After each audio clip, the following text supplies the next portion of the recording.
A Associação Nacional, atenção gente, olha só, uma notícia importante aqui. A Associação Nacional dos Membros do Ministério Público, uma entidade que representa mais de 14 mil membros do Ministério Público, vem a público manifestar uma preocupação muito séria, firmar uma posição contrária a uma pretensão noticiada pelo Procurador-Geral de Justiça do Estado de Sergipe, Eduardo Barreto Dávila Fontes, de propor alteração numa lei orgânica estadual para restringir a capacidade eleitoral passiva de membros do Ministério Público aptos a concorrer ao cargo de Procurador-Geral de Justiça naquele estado.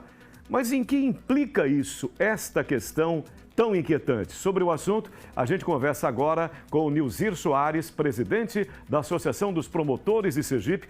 Ele vai nos contar exatamente dessa situação e quais são as implicações para nós, para a nossa sociedade. Doutor, seja muito bem-vindo. Bom dia, querido. Bom dia. Qual é a alteração na lei orgânica específica e por que acontece isso e o que vai se refletir para nós com relação a esta alteração? Ela já foi aprovada, doutor? Não. Ou é um projeto? É um anteprojeto, né? Anteprojeto. Está pautado para uma sessão do colégio de amanhã, da quinta-feira, às 10 horas, para julgamento, né?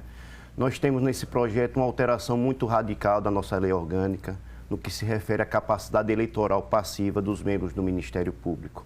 Nós temos, desde o ano de 2010, a possibilidade de todos os membros que contem com 35 anos de idade e 10 anos de carreira se candidatar à chefia da instituição. A Procurador-Geral. A Procurador-Geral.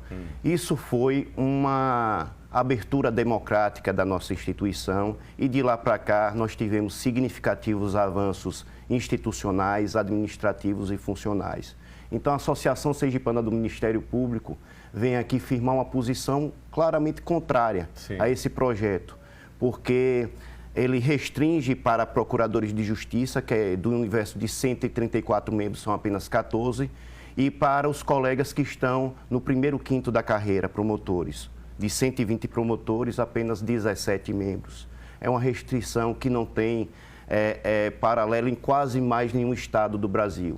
Para você ter uma ideia, de 30 ministérios públicos, apenas 3 têm restrição.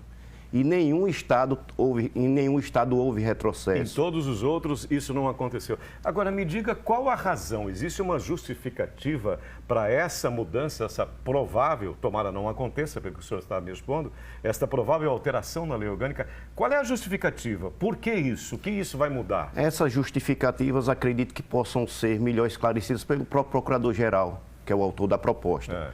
Nós, particularmente, não vemos motivo, porque a atual configuração é a hegemônica no país. Pela regra assim proposta, os últimos 2 procuradores-gerais, doutor Orlando, que foi promotor, doutor Rony Almeida, que foi promotor, eles não poderiam sequer se candidatar no dia de hoje. Então o senhor não encontra razões, digamos, saudáveis, não vejo, que possa vir a aprimorar ainda mais o trabalho tão importante de um procurador-geral? De forma nenhuma. Eu acredito que... Estranho isso, né? Eu acredito que se esse projeto vingar, Sergipe dará um péssimo exemplo para o país, certo? E isso poderá trazer consequências para a nossa coesão interna, para a nossa convivência democrática, que é algo que a gente preza muito. Para você ter ideia, está lá na Constituição que o Ministério Público é a instituição vocacionada à defesa da democracia. Sim. Essa é uma missão que nós temos para fora, para prestar como serviço à sociedade.